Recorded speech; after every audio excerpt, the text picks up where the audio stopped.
A guard's hand slipped on a bowl of water that night.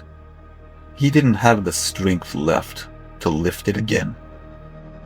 Everyone knows that Rome fell. Almost no one asks why a wall 16 meters high simply let them in. The empire behind that wall had survived worse for centuries. That night, one wooden bolt stood between 800 years of history and the men waiting outside it. Almost nobody guarding it expected it to matter so much by morning. This is the night Rome could not stop. Once it starts, there is no walking out before dawn. A starving hand reaching for cold iron in the dark, and an emperor 200 miles away worrying about his chicken. It was the end of August, in the year 410. The heat inside the walls hadn't broken in weeks. The Tiber River had slowed to a stagnant swamp, thick with mud and waste, sweet and sulfurous in the throat.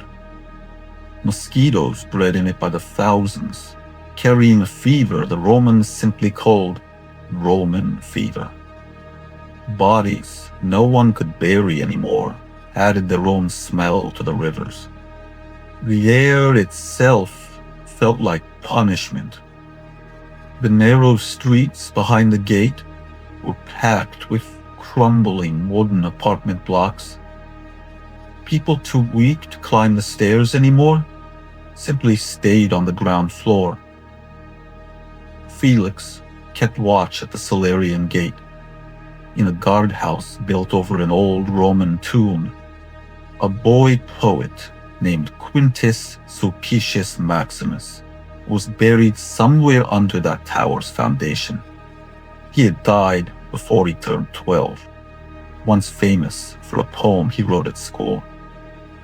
Nobody on duty that night had time to think about him. Felix was 20 pounds lighter than he'd been in spring. His ribs showed through his tunic, a simple clay one, the kind any household could afford. Behind him sat the gate's locking beam, a slab of dried oak nobody had moved in months. He touched that bolt every night before his shift ended. Tonight, his arm ached too much to bother. 6 hours left. Nobody inside the city knew it. Rome's grain warehouses had been empty for nearly 2 weeks. The governor of Africa had cut off the shipments months earlier, and Alaric's men now held the river docks. Rations fell from half a portion to a third of one. Half rations, then a third, then almost nothing. Some senators still kept food hidden in their cellars. Across the city, starving families had begun slaughtering their own horses and loyal dogs in secret, just to survive one more day. Whispers of something worse moved street to street, never spoken above a breath. Nobody said the word out loud. 3 months without enough food could cut a person's grip strength by more than half. The bolt a healthy man could move alone now needed 3 weak bodies pulling together, and even that wasn't certain. At the base of the walls, household slaves gathered in the dark. They traded low words in a language close enough to the one spoken in the camp outside. Many of them shared blood with the army waiting beyond the gate. Some had quietly begun rehearsing what they'd do if their master's protection ever failed them. The watchmen at this gate were the last of a force called the Vigiles. 7,000 strong when an emperor created them 4 centuries earlier. They'd been founded in the year 6, back when the city could still afford to protect itself properly. By now, their funding was gone, their ranks thinned, their duties handed off to local guilds who rarely bothered to show up at all. On one side of a street, near the warehouses, a senator's kitchen still smelled faintly of bread. On the other side of the same street, a child cried from hunger, and nobody nearby had the energy left to comfort her. The Senate had already melted the gold and silver off their own gods to pay Alaric's ransom the year before. They handed over 4,000 silk tunics, too. 3,000 pounds of pepper went with it, the kind of luxury usually reserved for the wealthiest houses in the empire. They stripped the statue of Virtus, the god of Roman courage, down to its bare stone base. If their guardians had abandoned them then, almost no one left in the city still believed they were coming back. Near the grain stores, a senator's daughter named Anicia Faltonia Proba watched the starving crowds from a window. She had food. She had safety behind thick walls of her own. She was deciding something, and she hadn't told anyone what. Felix never did go back and check the bolt. By the time anyone needed his strength for it, there wasn't enough left in his arms to matter. 4 hours. The warehouses had been silent from outside the walls. The Visigoth camp had gone almost silent too. Nearly 100,000 people were settled across the Campagna plains, and Alaric kept their fires low on purpose. Just a faint red glow, barely visible past the gate. From the towers, sentries could just make out banners marked with a black raven, perfectly still in air that wasn't moving at all. Somewhere in that red glow, an anvil rang once, then went quiet again, like someone had remembered to be careful. Roman sentries said later it felt like the held breath before a storm finally breaks. Inside, the city told itself a story it had repeated for 800 years. No foreign army had broken through these walls since the Gauls, centuries before any of them were born. Surely the Goths only wanted titles and land, not blood. They've always settled for gold before, someone whispered near the warehouse line. Nobody answered. Wealthy families locked their doors from the inside and went to sleep, trusting the same oak and the same stone that had protected their grandparents. Outside, none of that history mattered anymore. Time moved differently, depending on who you were. Above the towers, the summer stars told the officers it was the third watch of the night. The watch up there was tracked with a borrowed Greek water clock. It worked by letting a thin stream leak from a hole in the base of a bronze bowl, one careful drop after another. The same stars meant nothing to the people underneath them. Everyone else measured the night by the oil sinking in their lamps, and by how much colder the stone grew under their hands.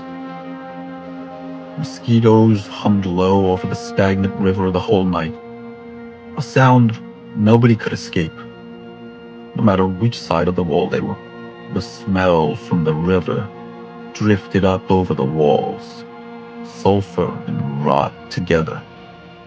Underneath it, faintly, someone was praying out loud in a doorway. In one of the city's basilicas, a handful of people knelt through the night. They repeated prayers older than the walls around them, asking a god some of them weren't sure was still listening. Felix reached to refill his own lap. There was no oil left in the jar. Something in his chest understood, before his mind caught up, that no one was coming to relieve him. 1 hour. Someone nearby was praying for rain. Near the grain stores, Anicia Faltonia Proba had stopped watching and started moving. What she did in the next hour would outlive every senator who stayed home that night. Just after midnight, on the night of August the 24th, 410, it ended in 5 seconds. 5 seconds. A hand, thin and trembling, gripped the cold iron clamp on the bolt. The combined weight of 3 more bodies pressed against the beam beside it. Old oak ground forward, inch by inch, against the stone socket that had held it for 100 years. The bolt cleared its housing with a screech that carried down the empty street. The bronze gates swung inward on rusted hinges. The night wind rushed through, carrying horns and torches, and the voices of an army that had waited outside for 2 years. Torches went up first in the gardens of Sallust, just inside the walls. The sky over Rome turned red with a fire the city hadn't seen in 800 years. Historians still argue about whose hand moved first. One old account says 300 Gothic men, handed over as a gift months earlier, killed the sleeping guards and forced the gate themselves.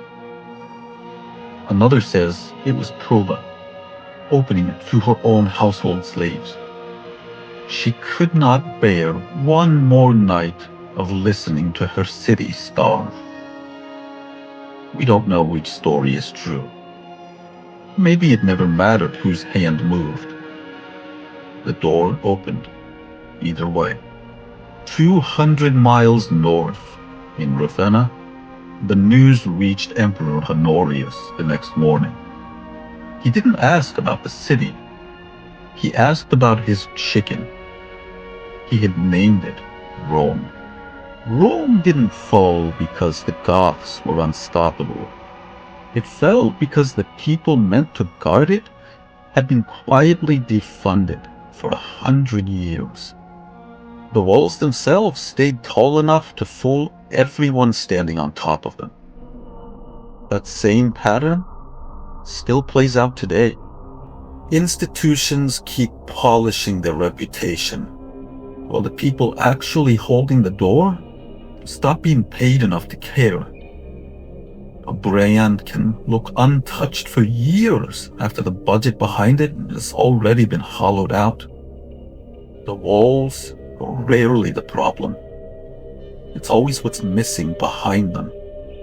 Next time, a city that survived 100 sieges falls to something far smaller than an army. A smell in the water nobody could place.